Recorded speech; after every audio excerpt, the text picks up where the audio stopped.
창조하나니 이전 것은 기억되나 마음에 생각나지 아니할 것이라. 너희는 내가 창조하는 것으로 말미암아 영원히 기뻐하며 즐거워할지니라. 보라, 내가 예루살렘을 즐거운 성으로 창조하며 그 백성을 기쁨으로 삼고 내가 예루살렘을 즐거워하며 나의 백성을 기뻐하리니 울음소리와 부르짖는 소리가 그 가운데서 다시는 들리지 아니할 것이며 거기는 날수가 많지 못하여 죽는 어린이와 수완이 차지 못한 노인이 다시는 없을 것이라. 곧 백세에 죽는 자를 젊은이라 하겠고 백세가 목되어 죽는 자를 저주받는 자이리라. 아멘.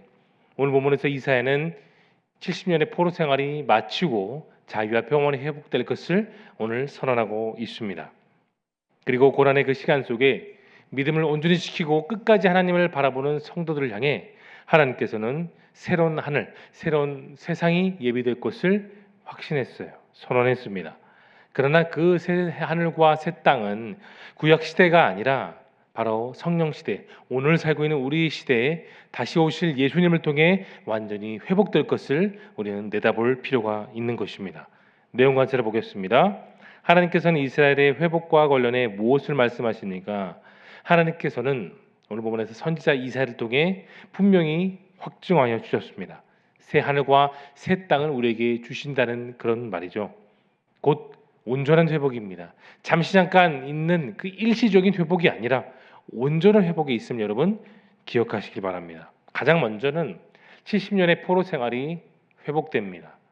이방의 왕 고레스 왕을 통하여 하나님께서는 이스라엘 백성들이 그 정도는 고향으로 다 돌려보내 주셨던 것이죠.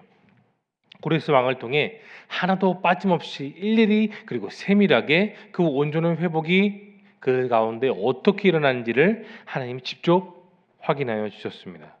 이방 나라의 왕을 통해서 하나님 그 나라의 그 무너졌던 이스라엘이 가장 강력한 나라였던 고레스 왕을 통해 하나하나 회복되고 있는 것입니다. 2번입니다.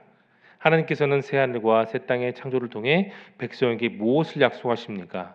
새 하늘과 새 땅을 하나님이 직접 만드십니다.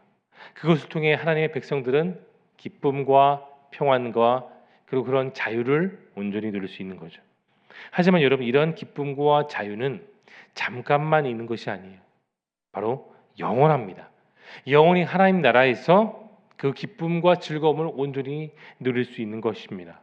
무너진 예루살렘이 아닌 새롭게 다시 세워지는 그 예루살렘을 통해 하나님 그것을 새 창조하시는 것이죠. 여러분, 그 성에는 눈물이 없습니다. 요한계시록에 나와 있는 것처럼 애통하거나 염려하거나 근심하는 것이 전혀 없어요. 죽음이 없습니다. 왜 그럴까요? 하나님께서 자신의 즐거움으로 다시 만드시기 때문입니다. 그래서 이스라엘 백성들은 그 영원한 기쁨을 누릴 수 있는 거예요. 여러분, 백성들은 하나님께서 자신을 위해서 지으신 존재들입니다. 하나님께서 그 백성 한 명 한 명을 통해 영광과 찬양을 받으시기 위함입니다. 우리 역시 이런 약속을 똑같이 받았습니다. 구약 성도들뿐만 아니라 오늘 말씀에 등장하는 그런 성도들뿐만 아니라 오늘을 살아가는 모든 크리스찬들이 동일한 약속을 받게 된 겁니다.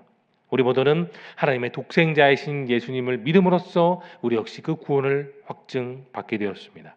영광 묵상으로 나아갑니다. 하나님께서 새 하늘과 새 땅을 창조하신 이유가 무엇입니까? 먼저는 가장 첫 번째는 남유다의 온전한 회복을 위했습니다. 근데 여러분, 그 남유다의 민족들을 보면 거기에는 그 중심에 다윗이 있습니다. 하나님과 다윗이 영원한 언약을 맺었죠. 그 언약의 말씀은 사무엘하 7장 15절과 16절에 나와 있습니다. 여러분 잘 들어보십시오.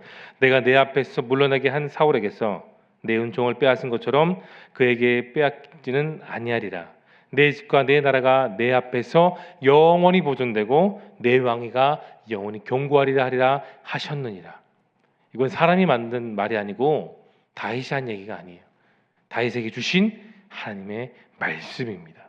다윗의 집, 그의 나라가 하나님 앞에서 영원히 견고하리라고 하나님 그렇게 언약을 맺어 주신 겁니다. 다윗 왕조가 하나님 앞에서 물론 그 사랑의 매를 맞고 호통을 받고 때로는 더 큰 어려움을 당한다 할지라도 하나님 안에서 그 나라가 영원히 존속됨을 하나님은 약속하신 거예요. 그리고 이어서 하나님의 아들이신 예수 그리스도를 통해 가장 완벽한 구원과 그 나라를 하나님은 반드시 이루십니다. 예수님이 다시 오시는 그날에 하나님이 말씀하셨던 이 모든 약속이 1.1획도 남겨지지 않고 100%다 이루어지는 겁니다. 여러분, 그 나라에는 온전한 생명이 있습니다. 그곳엔 죽음이 없고 슬픔과 애통이 없죠. 영원한 기쁨과 영원한 감사와 영원한 영생만이 남아 있는 겁니다. 여러분, 새 하늘과 새 땅을 통해 하나님께서는 그 구원의 완성을 반드시 다 이루십니다. 여러분, 그날은 반드시 옵니다. 그날이 언제인지는 우리는 알 수 없지만 하나님만은 아십니다. 그날을 기대하며 여러분 또 함께 기다리며 우리는 성도로서 구원의 확신을 갖고 살아갈 수 있기를 소망합니다. 우리 느낀 점을 보겠습니다. 믿음을 지킨 유다 백성에게 눈물과 고통이 없는 온전한 기쁨을 약속하시는 하나님을 보며 여러분 무엇을 느끼십니까? 우리가 살고 있는 이 시대의 문명과 과학과 다양한 것들이 참 많이 발달되어 있어요. 근데 여러분, 가장 잘 발달되어 있는 이 현대 21세기 속에 현대인들에게는 또 다른 비극이 있습니다. 그게 무엇일까요? 그들에게는 내일이 없다는 거예요. 미래가 없다는 겁니다. 세상 사람들에게는 미래가 보장되질 않아요. 그러나 그 속에서 살고 있는 성도들에게는 미래가 있습니다. 그리스도 안에 있는 사람들은 오늘보다 내일이 더 기쁘고 내일보다 더 미래가 더 기쁜 것이죠. 왜 그럴까요? 영원한 그 생명이 기다리고 있는 소망이 우리에게 약속으로 주어져 있기 때문입니다. 우리는 단지 예수님 믿기만 함으로도 구원을 확증받았습니다. 여러분이 인생을 사시면서 그 사실을 인정만 하십니까? 아니면 그 사실을 여러분 삶 가운데서 온전히 누리고 오늘을 사시나요?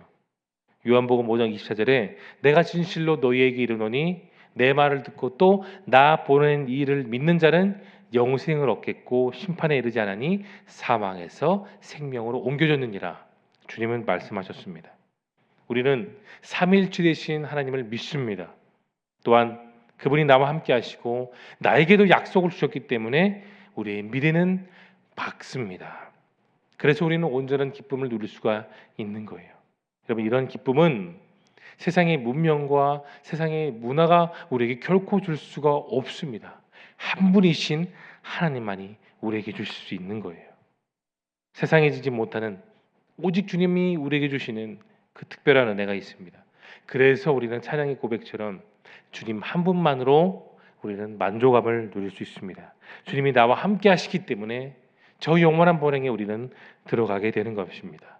적용을 보겠습니다. 내가 영원한 하나님 나라를 확신하며 간절히 소망했던 적이 있다면 언제입니까? 우리 크리스찬들 중에는 어떤 사람들은 그런 사람들이 있습니다. 이 세상을 무척이나 사랑하고 또 세상을 무척이나 즐기기 때문에 천국에 올라가는 것을 사모하지 않는 경우가 있습니다. 분명히 있습니다. 그들은 즐거운 현실의 삶과 그 안락함에 즐기고 있기 때문에 천국을 바라지 않는 거예요.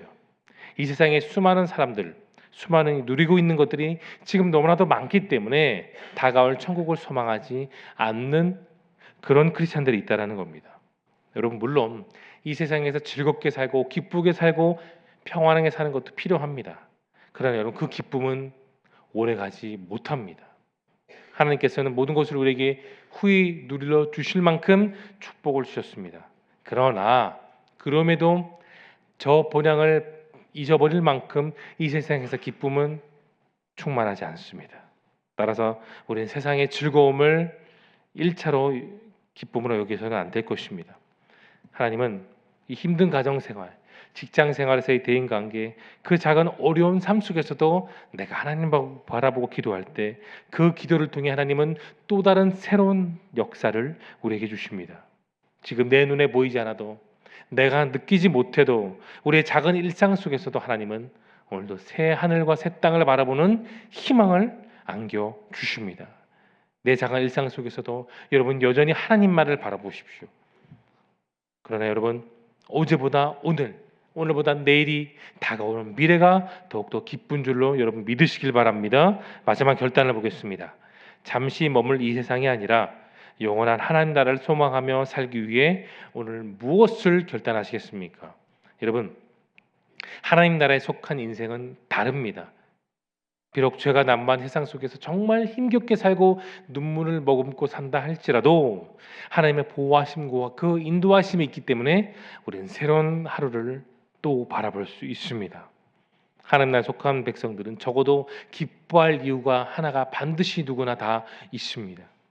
그것은 사랑하는 우리 주님께서 나를 구원해 주셨고 어디를 가든지 나와 동행하고 계시다는 그 복음적인 믿음이 나에게 있기 때문입니다. 그래서 그리스도인들은 그것 하나만 보더라도 우리는 항상 기뻐할 수 있습니다. 독생자이신 주님이 늘 나와 동행하시고 계시기 때문입니다. 여러분, 바로 오늘이 그런 삶이 될 수 있기를 바랍니다. 마음으로 늘 다짐하십시오.